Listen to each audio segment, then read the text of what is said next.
Good afternoon and welcome to the second day of our mini course with Linor Deutsch, co-hosted by the Stigler Center for the Studies of the Economy and the State and the Rustandy Center for Social Sector Innovation.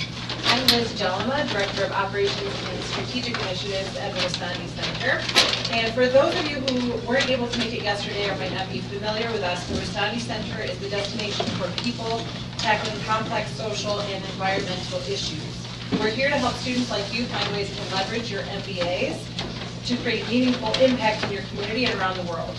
Most of the student-facing work we do centers on events and programs, and if you'd like to learn more about upcoming events, be sure to check out our website or our LinkedIn page. We're also on Instagram.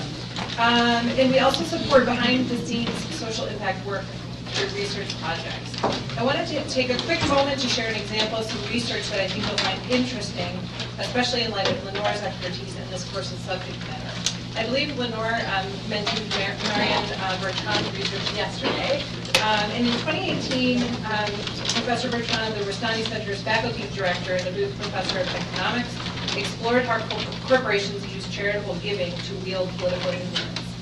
In her research, Marianne identified similarities between corporate charitable giving and tax spending.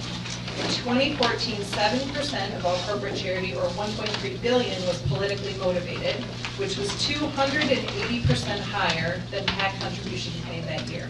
This research demonstrates how a lack of regulations allows for political influence that goes largely unnoticed and is subsidized by taxpayers. In essence, tax-exempt lobbying. This is just one example of the type of social impact research that the Rustandy Center supports that has meaningful, tangible applications, and I hope challenges us to think about other potential research opportunities in the corporate lobbying and corporate philanthropy sectors. With that, I'll hand it over to Linor. Thank you so much. Thank you so much. Hi, everyone. So I see some faces, the people who weren't here yesterday. It's going to be challenging, although short recap, but you'll have to understand the rest from the context. So my name is Linor Deutsch. I'm the CEO of Lobby99, the world's first public lobby. Yesterday, we focused on what is a lobbyist, okay? How does the lobby industry works in the political system? Why do they have so much influence, and why the playing field isn't level, okay? So we discussed about that background. And then we moved on to the beginning of the founding of Lobby99. Okay, we discussed about what led to the founding of Lobby99 in Israel. Okay, what was the background to the funding, and then we got to the principles that we defined to the model. Okay, because when we started that, we checked around whether there is anything like that in the world, if anyone has done it, so we can learn from it, and we didn't find anything. So me and my co-founder had to sit down and build a model to see how we're going to do it. So in the beginning, as I told you yesterday, we started with a Head Start. Head Start is like Kickstart. It's a crowdfunding website when you do crowdfunding for a specific cause. And we got money for a pilot of 4 months pilot. Okay, during that 4 months pilot, we managed to have a lot of success, and therefore we had to decide how to continue. Now, we defined, even before the Head Start, when we started, we defined a few principles in order to see how it's going to work. So we defined it's going to be social, economic issue only. What does it mean? We decided that in the Israel society, 2 subjects that are completely controversial. One is the Palestinian conflict, and the second is the state and religion. Around those 2 issues, you cannot agree on anything. Israelis cannot agree on anything about that issue. Unlike that, on the social economic issues, which is everything connected with natural resources, antitrust, banks, insurance companies, etc., there are a lot of consensus from all over the Israeli society, from all over the Israeli parliament, which I remind you is called the Knesset. I'm going to use that term, so please remember that the Israeli parliament is called the Knesset. So, and if we're going to use those subjects which are consensus, we can lead to a change. And that was the second principle that we chose, that we want tangible impact. We don't care about being, to have one bird in the hand and 2 in the bush. Okay, we want to have tangible impact. We compromise in order to have imperfect bill passed than to have a perfect bill staying on the shelf. Okay. Another principle that we defined was transparency. For us, transparency is not just lip stacks, okay? We actually live by it. All of our budget is completely transparent. You can find it in our website. Every dollar that we earn, our salaries, how much we pay for office, how much we pay for PR, everything is completely transparent, being approved by the members, okay? Which soon we'll dive in right now. What does it mean to be a member? But before, I want to get to the first principle, which I promised you yesterday we were going to double click on today, which is the crowdfunding only. So when we finished, the Head Start money was about to be over. 4 months pilot was about to be over. We had to decide how do we continue. And then we sat down and we said we want. We don't want to get money from anyone donating donor. We don't want to get money from funds, okay? Because as soon as you have to get for somebody a lot of money, he wants to influence your agenda. And we want to represent only the dispersed public. In order to do that, we need the dispersed public to pay our paycheck, okay? Now, how are you going to do that? So what we did, we started going to town halls meetings, okay? Parallel meetings, the way you want to call it, face-to-face meetings with people. We told people, come, people that gave donors that give small donations to our Head Start, or people that follow us in social media, come invite us to your home, bring 20 people in a screen, and we'll come wherever you live in Israel. Or come bring us to your workplace. And during those meetings, we explained what we do, and we told people, come join us in any sum you want, as long as it's going to be regularly and monthly. We prefer you give us $5 a month and won't give us $50,000 in one time. Why? For 2 reasons. One, we want to have the regularity to be able to predict what will be our budget, to build our budget, to be able to hire staff, to hire offices, to decide how are we dealing with our budget without being needed to any big donors. The second thing we wanted is the involvement. When you take one-time donation, people give you the money and they go walk away. We don't want that. We want the people to be involved in what we're doing. Part of what we're doing is getting the involvement of the citizens. That's the whole point. So by giving monthly donation, monthly membership fee, you are becoming more involved. Okay. So we capped the amount, the sum of that we are taking for members. Why? Because we said if anyone will give too much money, he will feel like he owns the organization, or even if he won't feel, we don't want other people to think, oh, this one is giving a lot of money, he owns the organization. No. So we ordered, there is a cap. The cap that you can have is $4 a month. You cannot give more than $4 a month. There is no minimum. We have soldiers and students, the people who don't have a lot of money, who are members in $1 a month, okay? No minimum. Because the participation is as important as the money. The first principle is that every voice, and we'll talk about the voting in a second, every voice counts the same. Whether you give $1, whether you give $100 or $200, okay? You have one voice. It doesn't. The principle means it's not the money that makes the difference, it's the participation. So, by the fact you're giving us regular monthly subscription, you're not just giving us money and you help us with our budget, but you give us also your voice. You give us our support. When we stand in front of a Knesset member, and he knows that behind us were 800 members, and then 2,000 members, and now 6,000 members, it's power, okay? And the Knesset members look at the numbers. The numbers matter. So even if you participate in only $1 a month, it matters. It matters to us, it matters to you. The average donation, the average subscription fee is about $10, okay? We have the tycoons who give $200 a month, and we have the minimum participation in $1 or $2 a month, but the average is about $10 a month. Think about it. It's like you're eating cafe, croissant, and bread, okay? You won't think twice to buy it, but people, to buy a subscription for something that you cannot automatically see the results in your hand. It's something which is like, that was something that people in Israel were not used to do. That's why it took a lot of public education to have people joining us. From the beginning, we did not call it donation, despite the fact it is the Israeli tax authorities do acknowledge that as a donation, okay? We say it's membership fee. Why? Because you get something in return, okay? what you get as a member, first of all, you get to vote twice a year. The Israeli parliament, the Israeli Knesset has 2 sessions a year, okay? So every session, before every session, we're taking a vote. And in this vote, you get to choose what would be the subject that you want us to promote. Whether it's public transportation, whether it's fighting the monopolies, the big monopolies in Israel, whether it's royalties from gas or from the Dead Sea, you choose the subject. You offer the subject, then we have a vote, and you vote for it, okay? So you have an actual effect on what we are doing. What we are doing is being chosen by the members.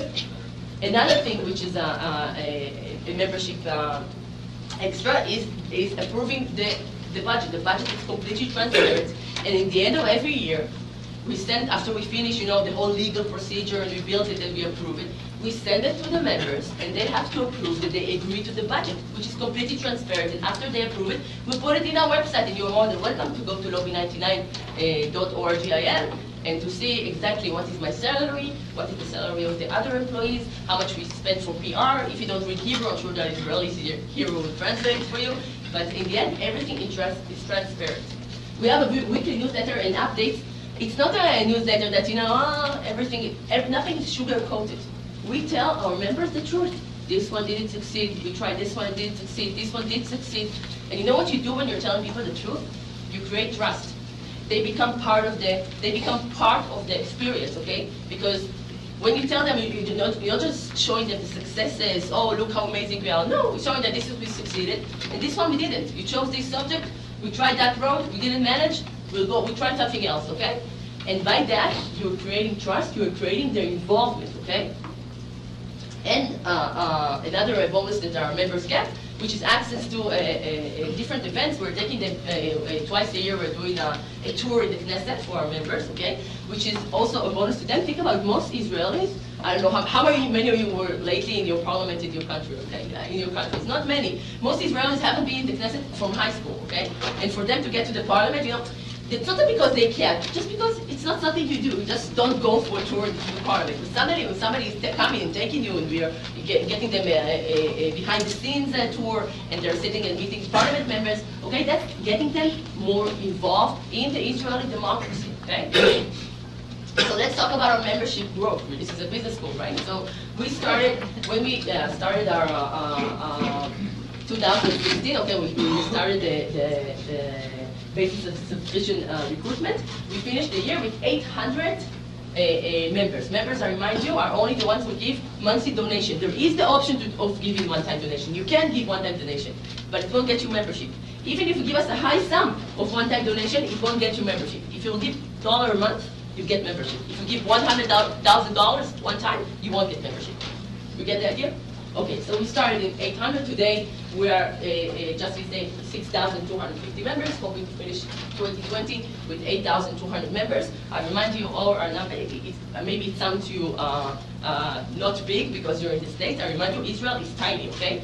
If we do the equivalent to US population, it's about 311,000 people, okay? If you do the equivalent, Israel is only 9 million people. So that's that million.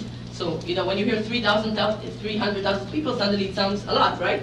That's the equivalent to the US. The average donation, $10, and the average annual churn is 5%. So it's so funny because when I was making this presentation, I had my friend, which is a Booth graduate, that helped me with the presentation, and she told me, "What, 5%? That's so low." And I'm like, how can you?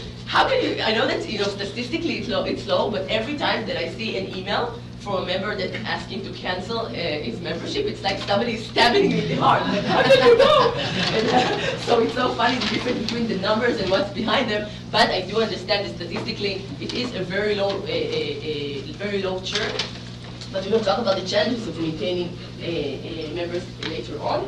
The revenue, as you can see, we grew our revenue, and today 2020's budget is above $1 million. So I remind you, only from small donations. Okay, you have to understand that for a NGO, non-profit in Israel, it's a very nice sum. Okay, and I can tell you that other non-profits are coming, because they're dependent on philanthropists, and they're dependent on funds, and the dependency is very, very big, because if suddenly the donor leaves you, you need to find all the workers, and we have stability that none of them have, because even if tomorrow, even if 100 members of Lobby99 will leave tomorrow morning, we're very stable. Even if 1,000 members will leave tomorrow morning, we're very stable, because the fact that we have a lot of small sums makes us very stable. And many other nonprofits are coming to study the model.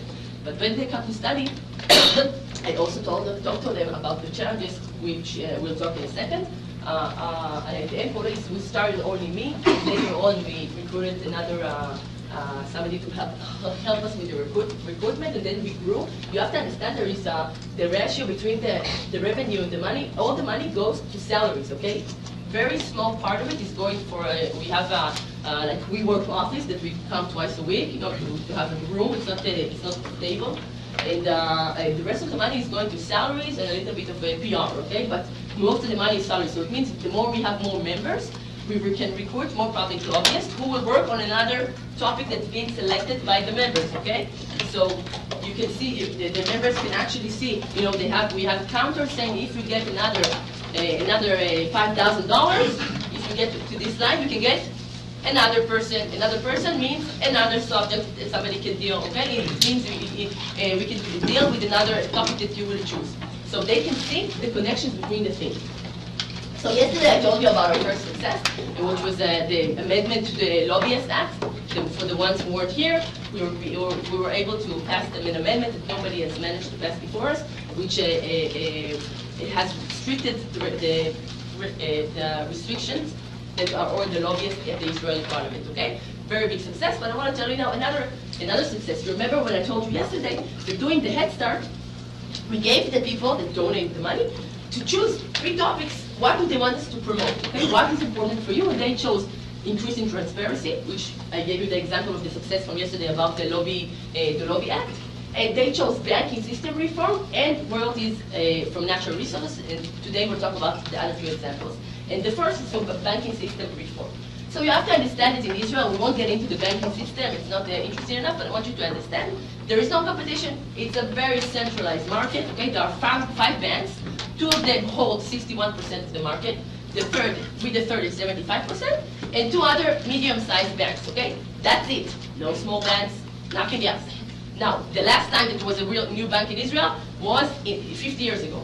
Israel is 70, okay? Do the math, okay? No competition, no new banks, no small banks, no competition at the banking sector. And the meaning is high commissions to the Israelis, very high commissions, lousy service. People are very frustrated from the banking system. In 2015, the government woke up and decided to have a governmental committee. How to change it? What should they do in order to open the banking system to competition? And a governmental committee, which was in the head of the chair was the ex antitrust commissioner. They sat with the very distinguished people, and we also came there to give our recommendations. And after a few months, it shows what are the recommendations you need to do, okay? 14 recommendations, what you need to do in order to open the banking system to competition, okay? Then we waited to get the draft. When you finish, think about it, the governmental committee gives the recommendation, you have to translate it into a bill in order for it to go to the legislative branch. When we get the bill, 7 of the recommendations were missing. Now the ex-commissioner, the ex-antitrust commissioner, his name is Strum, and he got crazy. He's like, what is this? This is my paper. This is the bill. Where are the others? Half of it is missing. And he drove him and they told, it is what it is. But where are the 7? They disappeared. We don't know where they are. And he seriously he took it very hard. And I told him, don't worry, we'll get it back. And he looked at me like I'm, living in a fantasy land. But that became our mission. How do we get those 7 recommendations back into the bill? Now you have to understand, the more you have money involved, the more lobbyists are in the discussion, and the more lobbyists are involved. In the banking reform, we're talking about hundreds, billions of billions, okay? Every discussion in the committee had about 25 in-house, which means in-house lobby, it's like the legal advisors, the CEOs, the VPs, okay, in-house representative, plus 25 to 27 outside lobbyists, the one with the orange tag that we talked about yesterday, okay? Every every lobby firm in Israel was on this case because the banks and the credit card companies all took the lobby firms, okay? So every discussion we got, which is to a committee room which is not that big, 50 representatives of the banks and us. Now it sounds a little bit like a David and Goliath, but it was David and Goliath, okay? And we managed to add all the articles back in, okay? And I'm talking now. You know, it's funny. I mentioned it in a sentence. It was a huge battle, and for every clause we had a huge fight. And I'll give you an example for one of them because what I want to show you now is a short clip video, 30 seconds from the Knesset. You can see me here in the middle. If I look weird, it's because I'm 2 weeks after I gave birth to my second son. No, it was just my luck. You know, I was working on this reform for a year, and suddenly I get the first discussion sent to me with 9 days after birth. So despite the fact that I'm a certificated feminist, as we said yesterday, I had to choose between my values of what's more important. Once in 50 years you have a reform or to stay home with my son. Obviously you can understand that by the time Itamar was 3 months, he was at the Knesset for 65 times. 3 times at the Treasury Ministry, 3 times at the antitrust division. So now that my child is immune for life. So in this discussion, if you can see next to me, you see the guy next to me is having orange tag. He's the lobbyist representing one of the 2 banks, and the other one is the legal advisors of the other bank, which is now today the CEO of the big bank of Israel. Okay, so that's the environment that I'm sitting in. All around me are the other ones, and I want to explain to you what you're going to see. So one of the recommendations that fell from the bin talked about second lien. Second lien or distributed charge, the way you want to call it, second mortgage if you want to call it. The point was that if you have an asset, some kind of an asset, let's say you have an asset worth $20,000, okay? And you need a loan. So you went to the bank and you put a mortgage on it, you took a lien on it, okay? And you got the loan, you got the $5,000 loan. Then the money was over. By the bill, by the law, the way it was, if you wanted to take a second lien, you had to take it in the same bank. Why?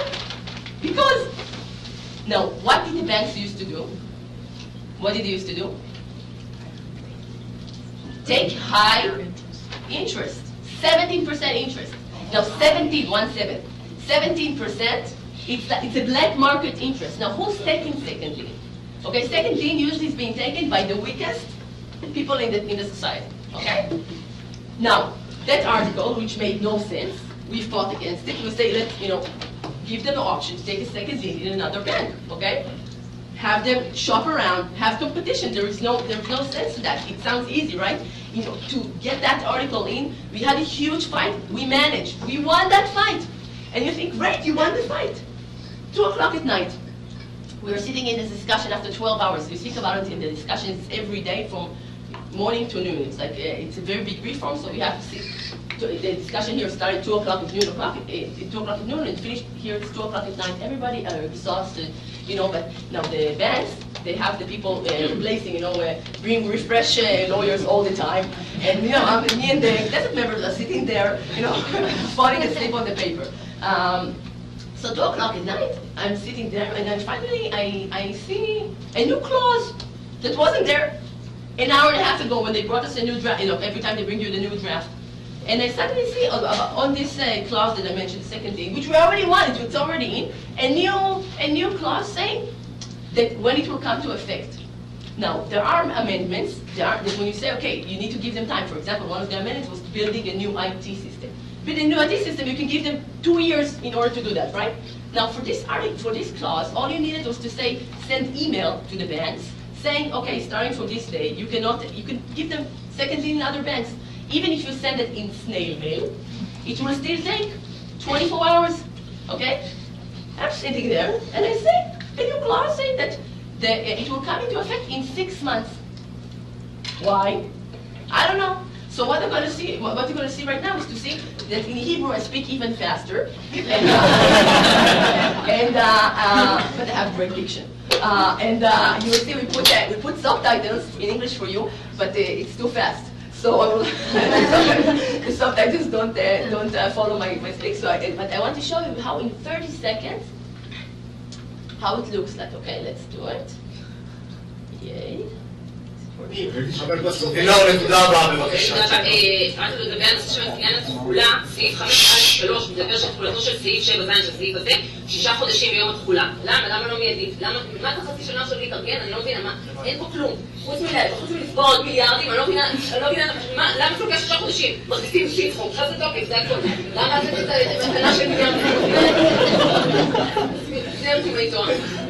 תקבל.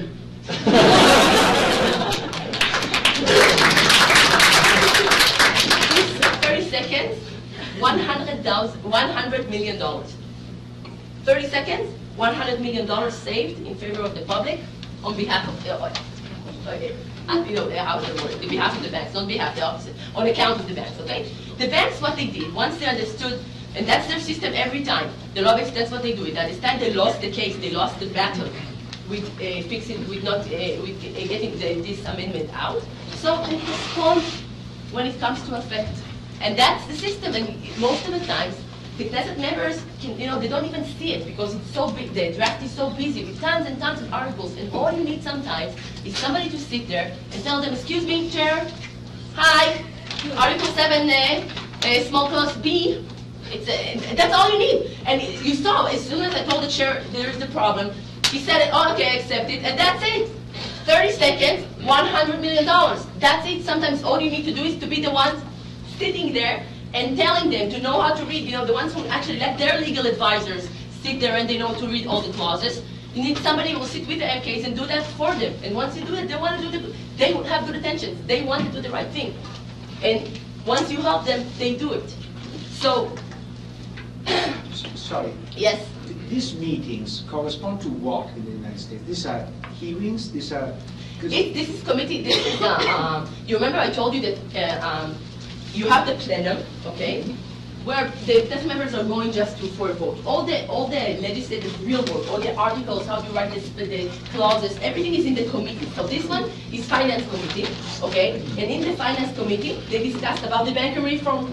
So what they have to do then every time you bring the bill to the committee, all the Knesset members who are members of this committee are there. All the people who want, the governmental sector, the ones who want to influence the banks, the interest groups are coming to this, and we're talking one clause after the other, and then the Knesset members have to vote for each and every clause, and once they finish voting for every clause, and they finish the entire draft, they're taking them back to the plenum, where the entire plenum is voting, okay? It's a little bit complex, but this is, in the end, the way the draft will look happens in these committees, okay? It's where... I thought in the committees you only had the member of parliament who are member of the committee. Yes. So why you are there? No, why am I there? No, Yeah. because you have them, and then you have the representative. Like anyone who wants to come to the committee can sign up and come. Okay, so like the banks, everyone has an interest in it. The banks are coming, and usually from the public nobody is coming because Joe from Atlanta and Reggie from Minneapolis don't even know it exists. And even if they knew and they come to the parliament, it won't help them against the best lawyers around, okay? And the chair doesn't know them, and probably when they vote, he won't let them to talk. But when you're a repeated player, and they know you, the Knesset members know me, and the chair knows me, and I'm sitting with them, and I'm a lawyer, I'm a good lawyer, and I'm sorry for that. And, I can see, I know, like, for 11 years, that's what I do, I do regulation, so I know how to read a bill. So when I put my hands up, they let me speak. So it's different because that puts me at the same level with the others. When from Joe from Atlanta, won't be in the same position. Okay. So, okay. So until now, we talked about how perfect the model is, but obviously there are also challenges. Okay, nothing is perfect, and I want to talk about the challenges. What are our challenges of the model? Okay. So one of the first challenges that we have is the high member of acquisition cost. Remember I told you that one of the main ways for us to recruit other new members is face-to-face meeting. What does it mean? We do town halls, people invite us to come to these lectures. Okay, we do it in universities, we do it in the people's houses, we do it in people's working place. We come and talk to them, we tell them what we do, we have a lecture, we give them, and you're actually making a sale, okay? You're selling the membership in any sum they want, but they need, to join, to give credit cards. It's challenging. Now, what is the high cost of acquisition? That in the end, despite the fact, if we talk about percentage, about 50% is from social media, and 40 to 50% is still from town halls, still from meetings. So what we discovered, there is no replacement, no matter how good our social media is, there is no replacement to the face-to-face meetings, okay? No replacement. And one of the problems is that it's not scalable, it's very hard. Think about it. In the beginning, it was only me and my co-founder, and we used to go around all around Israel, wherever they invited us. Think about it, I used to finish a day in the Knesset, go back home, see my kids for 2 hours, and then driving around somewhere to an hour and a half to have a talk with 20 people and convince them to join us in 3 or 4 times a week.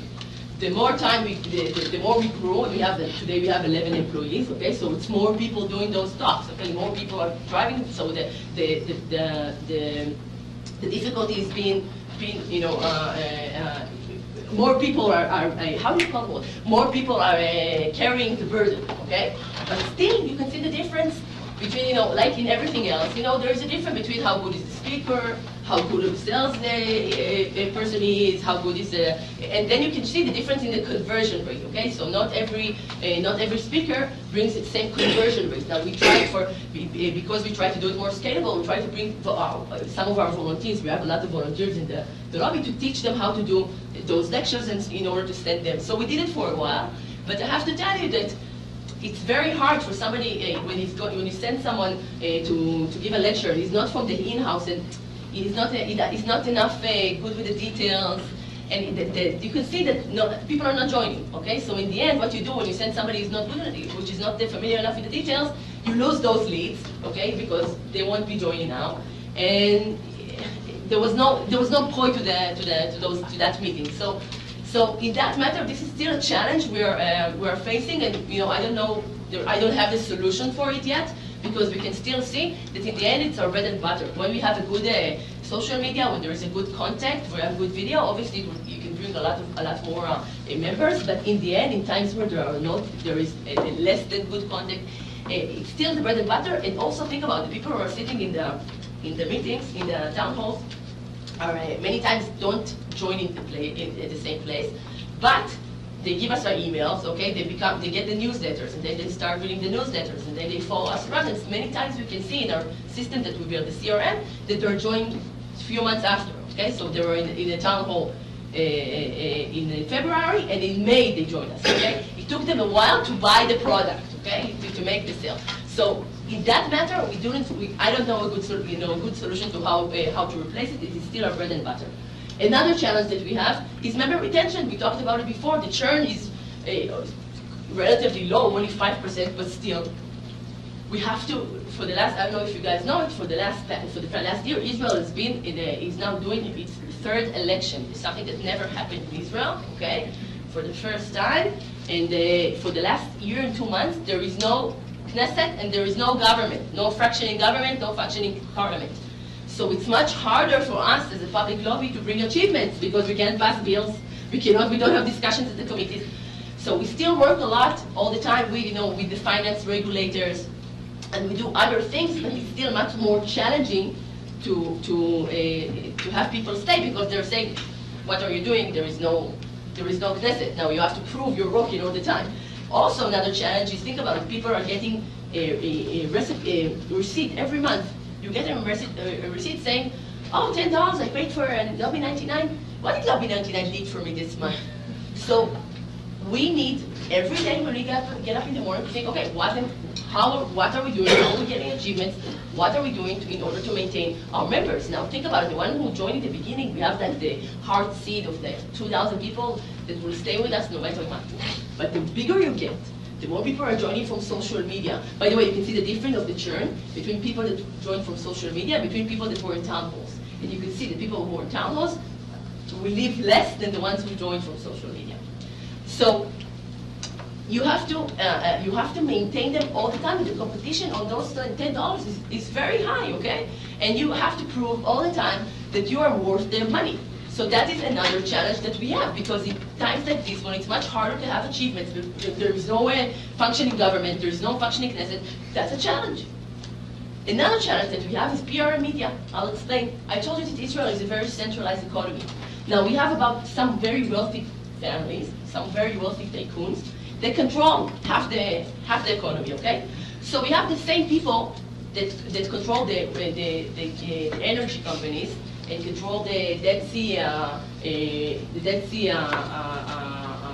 royalties and control the biggest supermarket chain.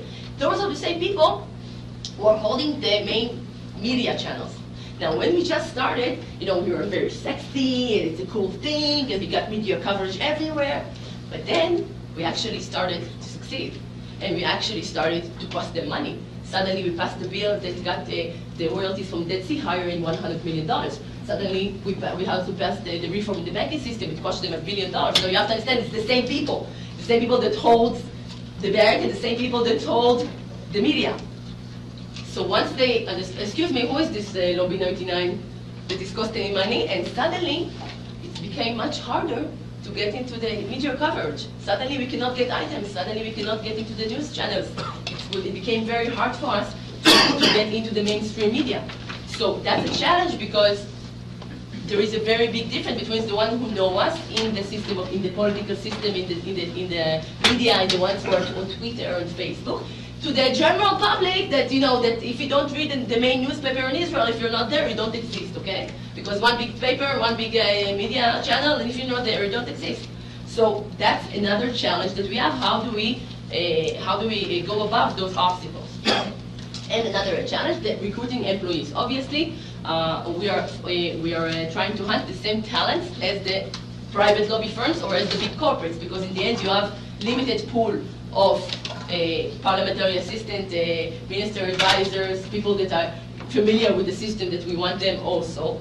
And it's much harder to, we are a non-profit, so you can't pay them obviously the same money that the private lobby firms can pay them.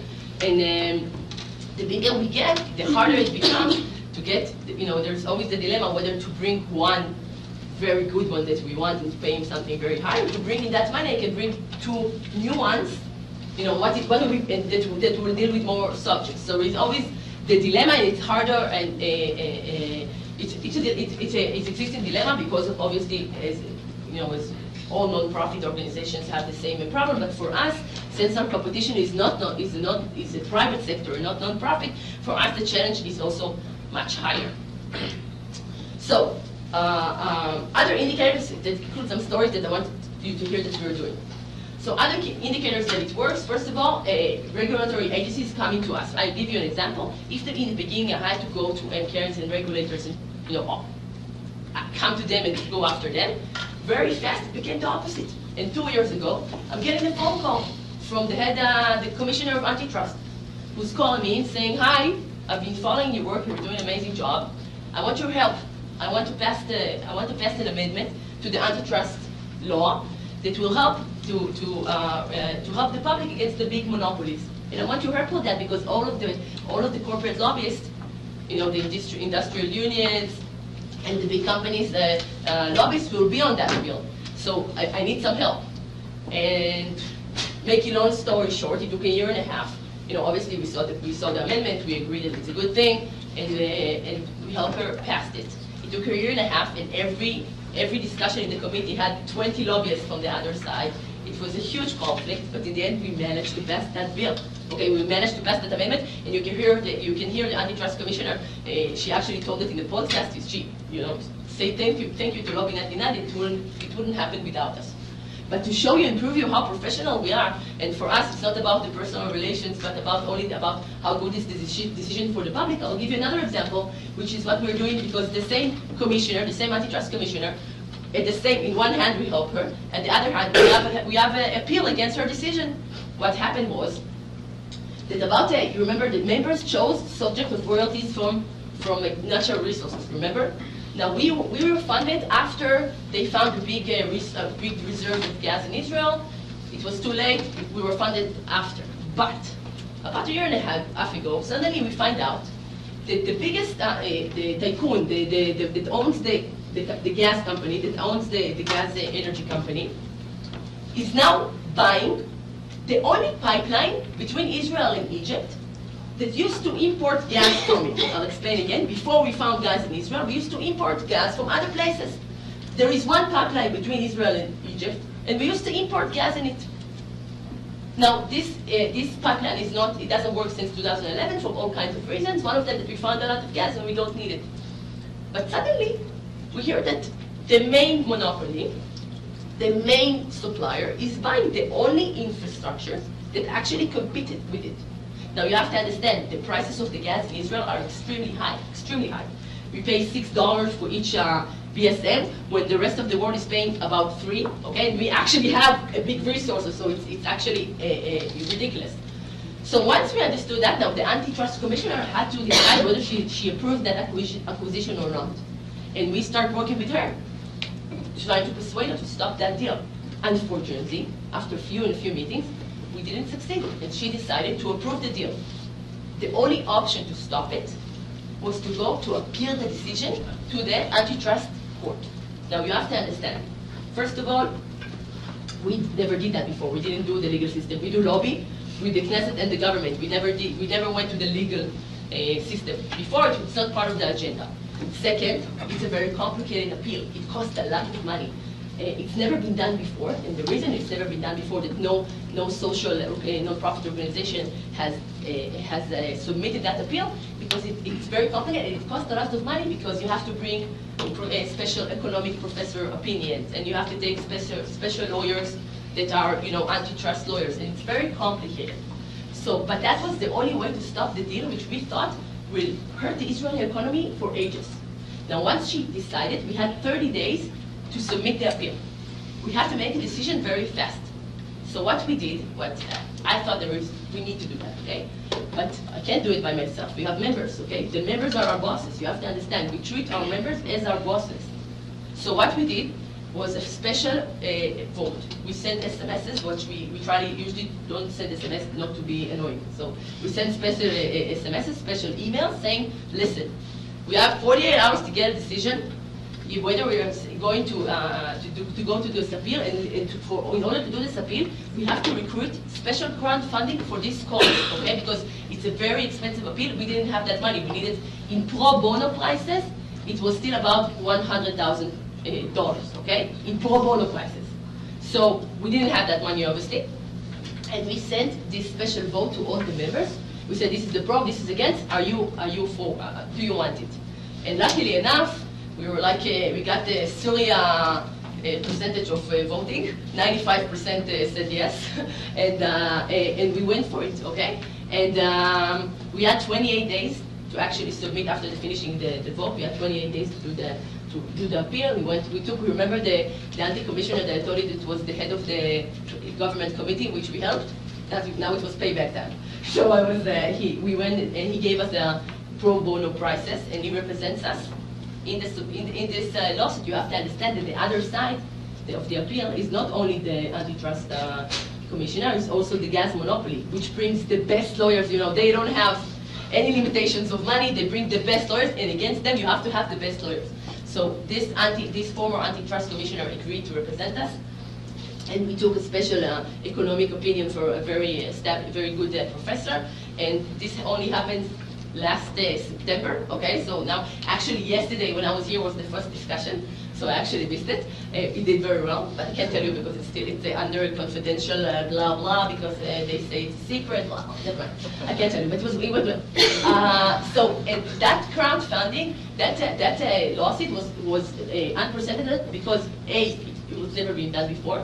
Second, it was paid for by crowdfunding. We did special crowdfunding for this specific cause, and we got 6,000 people donating money for that cause. In 3 weeks, we got all the money, which was unbelievable. So that makes that lawsuit. Remember, we talked about the collective action problem. We took dispersed units, dispersed public. Each one gave a few dollars. Suddenly, we have $250,000 shekel to get a lawsuit, winning them in their own field, okay? It's the first time somebody's taking the gas monopoly to the courthouse with a very good lawyer, okay? It is something that never been happened before and couldn't have happened if it wasn't for Lobby99 and for the way, that's why I'm saying that the model is a solution for the collective action problem. Another proof that it's working, we have interest from many other countries, except for being in Chicago. Obviously, we had people from Germany coming to learn our model, people from Ukraine, which is especially unique, coming to learn our model. Threats. I was telling Luigi yesterday, obviously we know a lot of very powerful people. So we get threats, yes. My phone has been hacked twice, actually. I have now a secured phone, if you're wondering. I just showed you how a secured phone looks like. Also, kind of threats of, from the big newspapers that we'll do a negative, it's a matter of time until we do a negative article about you or about the lobby. I'm used to it. It's not I'm not even in the beginning it was a big thing. Now it's like, okay. So for me, that's also a proof that it's working, okay? If we wouldn't piss them off, it means we wouldn't do a good job. Once they're afraid of us, it means we're doing a good job. And another proof for the success is, of course, we're getting a lot of acknowledgement and awards and recognition in Israel. We just won the biggest anti-corruption prize there is in Israel, and a lot of so there is a lot of appreciation from the general public. So to end up with our vision, to level the legislative playing field and increase participation of the general public in the democratic process, or the way I like to call it, democracy 2.0, next level of democracy. That's our vision. That's the way. That's the thing. The way. The place we think we want to take things and see in the future. And now it's time for questions. Yes. Just a second. So hearing about that crowdfunding lawsuit is obviously a fantastic achievement. But there already is an organization which is supposed to be taking money from the populace and running lawsuits on their behalf, and that's the government. So I'm curious. You have to speak louder. Sorry, Okay, I can't hear you. I don't think it's working. Yeah, so the government is supposed to be the organization that takes money from the people, basically crowdfunding via taxes, and then runs lawsuits on their behalf.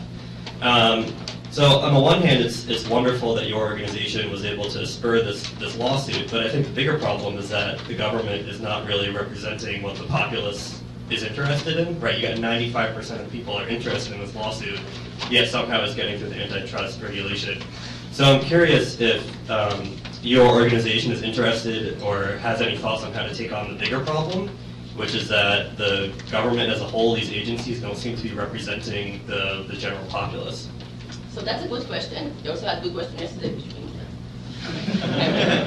It's a very good question. What I think is, look, I'm very careful about saying that the government or the regulators don't represent, it's a complicated issue, and I'll explain why. I found out it depends who is the regulator. It's many times a personal, it depends who's the person sitting there, okay? At the end, it's very personal. And in one hand, it's very attempting to attack all regulators, saying you're not doing your job, and to make it personal. On the other hand, you have to be very careful with this, because the way it's going in populist politics is, okay, that you have to take it from the professional regulators and give it to the politicians. And that's also risky. So you have to maintain the balance between the professional side and the politics side.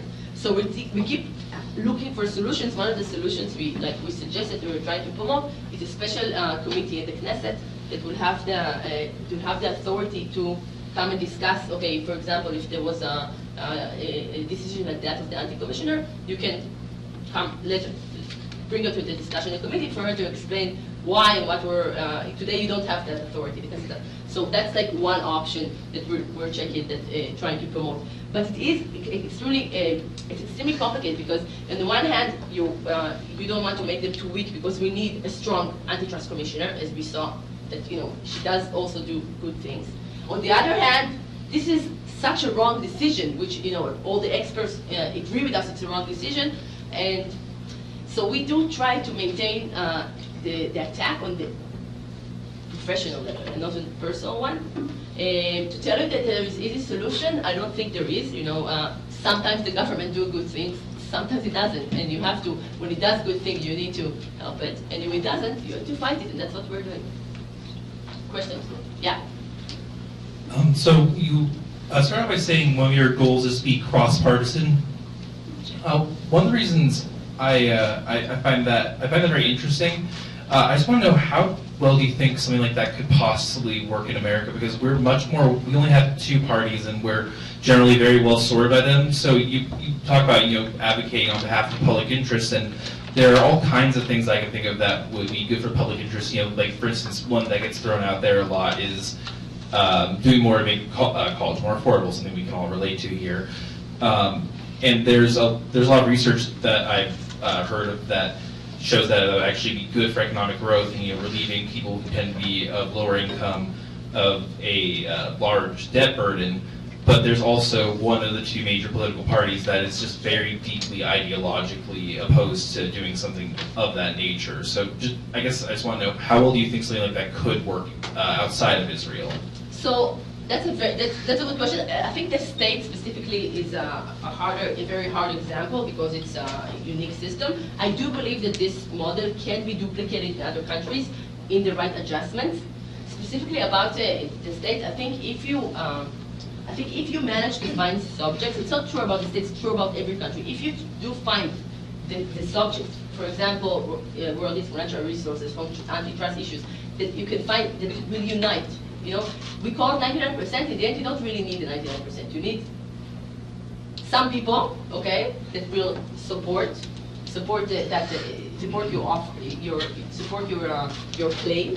And if you manage to get, bring people after you and create a change in the way people think and the way people believe, I do believe that it's something that can be done, despite the fact of, obviously we'll never get to the hard ideology here and the hard ideology there. But between those two very hard ideologies in every party, there are a lot of people in the middle, oh, I agree with that, or I agree with that, or I agree with that. And you can use that in order when also a lot in our time, which is a lot of fake news and a lot of problematic information given to the public. I think even being the one who's explaining to them about the complicated finance issues in a simple way, telling them, okay, this is after a whole research, this is what will do good for you.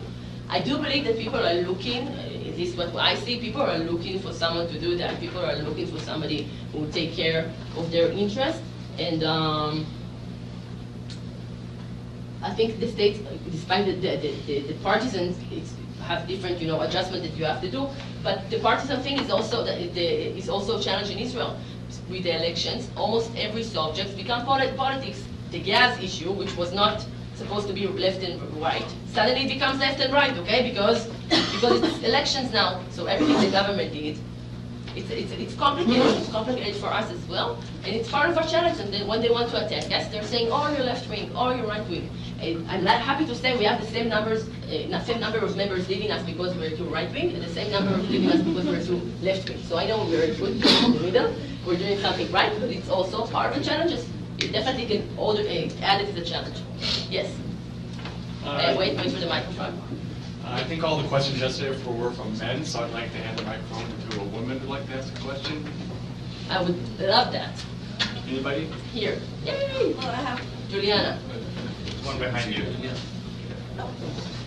I have a question related to the first question. So, if you're basically doing something similar of what the government supposed to do, have you ever thought about running for president or parliament or something like that? You just asked me that. Running for office. Okay, so first, thank you for the compliment. I usually get that question in the town halls that we're doing. Why are you running for office? The answer is that I'm not running for office. The reason is, if I wanted to be an MK, I could already be right now. I got several offers from the big parties to be Knesset members, and I refuse them all. You know why? Because I believe politics is not a goal; it's a mean. It's a mean for a change. And today, what I'm doing today, I make a change much bigger, more than any Knesset members. Okay. What the change that I make right now, my impact right now, is so much bigger than any one Knesset member that I have no incentive in getting into the Knesset. I'm in the system for 11 years. I know exactly what MKs can and cannot do. And I'm telling you, I'm in a better position. So if one day I will find out or think that I can get a position that I can change more, I might consider it. I can tell you that I do not see it happen anywhere in the next decade. But you can never know. Yes. Could you talk a bit more about the avenues for your members to shape the issues that you focus on, other than just exit? And then follow up from that, like, do you ever see a risk of finding your members are only the people who are most passionate about some issues, and so therefore you're not actually representing what you would call a more representative population of? So that's also a good question. I mean, you can never know. Obviously, the ones who are willing to put money on something like that, and people are more politically involved, or people are more interested in what's happening. But I can tell you that in the beginning, it was very true that our members were only the ones who were hardcore, interested in politics. And the bigger we get, the more we have people which are not connected to any party, not connected to the political system, that you can just see the difference. Now, our members get to except for voting, I didn't explain because I wanted to, I had time limits, but they also suggest the subject, which means before for now, we're going to have a vote on April. We already opened it for all members to offer a subject, which means every member getting the newsletter, he has his own unique link where he can offer a subject. We have the criteria, they have the criteria, social, economic issue, that the other organizations are not handling well, all the criteria, have about 7 criteria, and they give the subject, we get all the subjects, and then we see it's a lot of work, we get hundreds of subjects, and we decide what from those subjects will go into a vote, okay? So, in the ones who are not accept that, we are answering emails personally to each and every member why his subject, he was not chosen. Now, it's a lot of work, but you have to understand it's extremely important, because a member, in the end, what people want is to influence, is somebody to hear them, is to feel that they can actually influence their life. And you cannot, if you ignore and if you don't answer, you're missing the whole point of what you're doing. So, despite the fact it's a lot of work, my staff sometimes hates me for that, but we have to we sit for hours and we answer emails. Luigi asked me yesterday if it's scalable, because we're getting, the bigger you get, but I also tell them the more members we have, the more suggestions we have, but we also our staff is bigger. Think about it, when we started with just me, then 2 or 3 people, today we're 11 people answering the emails, so it's easier. And voting is always avenue that you can lose members, because people are frustrated if their subject is not being, somebody can be very passionate about a renewal energy, okay? And the subject did not get elected now, or didn't get into a vote. So people can leave over that, and it happens every vote, there are always few people leaving, but I can tell you that when you give good answer to somebody, explain to him why your subject did not get to a vote, people are saying, thank you for your answer, thank you for taking the time to answer me. And they stay, because they believe even if their subject was not chosen, okay? So that process is hard work, but it's also a very important process of the participatory democracy they're trying to promote, okay? So I think it gives people, it gives people the influence that they're looking for. More questions? Yeah.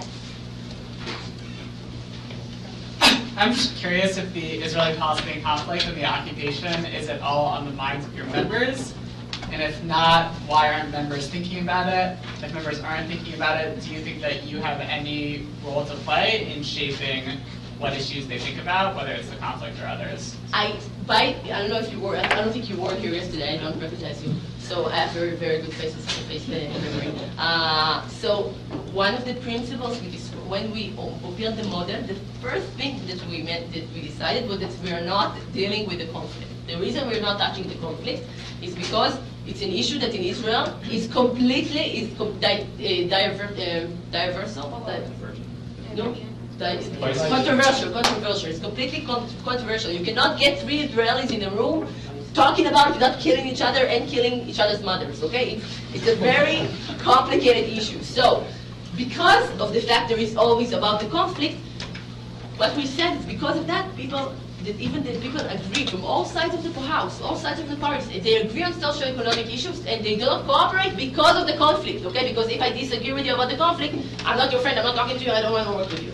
So what we're saying, we're getting this out of the equation. I'm not saying it's not important, I'm not saying it's not huge, but because it rules the entire political system in Israel, we're trying to bring another angle, saying Sometimes it's not about, in Israel, the whole diversion between right and left is according to what you think about the conflict. Now it's funny because economically wise, usually right and left is according to economic views. In Israel, it's not like that.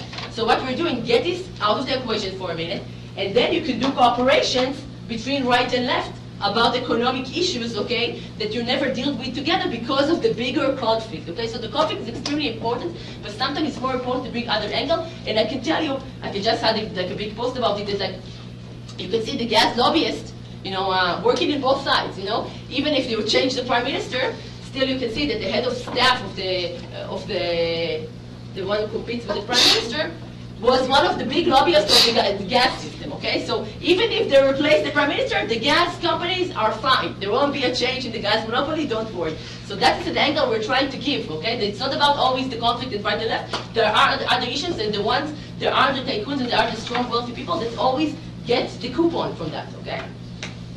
Yeah?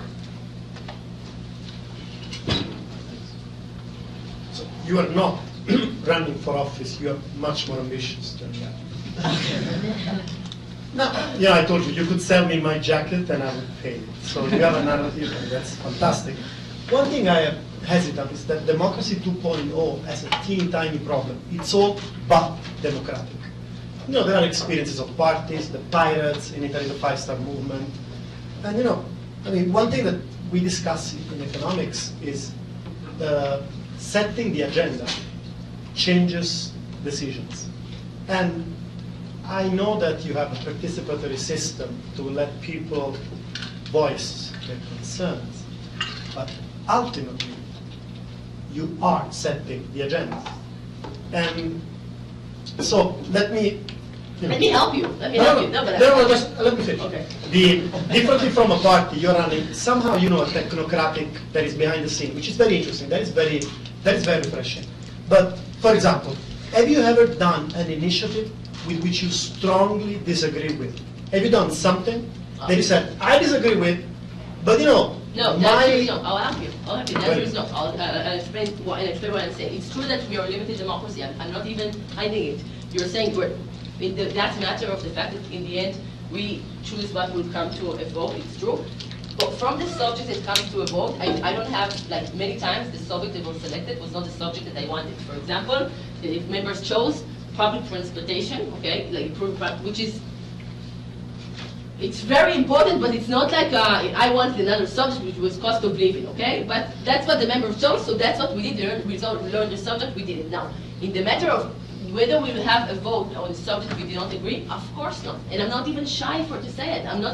I think in that matter, I'm sorry if I'm sounding a little bit unpolitically correct, but one of the problems, at least of the left wing in Israel, that you talk and nothing is being done. The more because you want everybody to participate and nothing is happening. Okay, so in the end, I say, okay, we get everyone who can offer subjects, but in the end, we are making the professional decision what will come to a vote, because we see whether it's practical to have achievements in that, whether we can do something about in the political system. And I would never promote a subject which I disagree with. Of course not. No, I mean, I would never promote something. We have a handbook saying we will always go for the common man interest. We will never work for to the interest of the tycoons. So obviously, if somebody would offer me, oh, please help, please be a lobbyist of the big banks, I would say no, because it's not what we're doing. So if that's what, I'm not even ashamed to say it. It's okay to say you give democracy. You give as much as you can, but in the end, you have to take professional decisions, because if a member, and I'll give you an example, many members wanted in the last elections, they want us to have a bill about limiting the prime minister time of term of how do you say? Term limits. Term limits. Thank you. And it was about 30 or 40 members, which is a lot. Okay, a lot of offers, and their answer is would be, of course not. You know why? One, because it's not practical. There is no chance that we can pass it in the current system. Second, it will die us. When you die something. There's a V.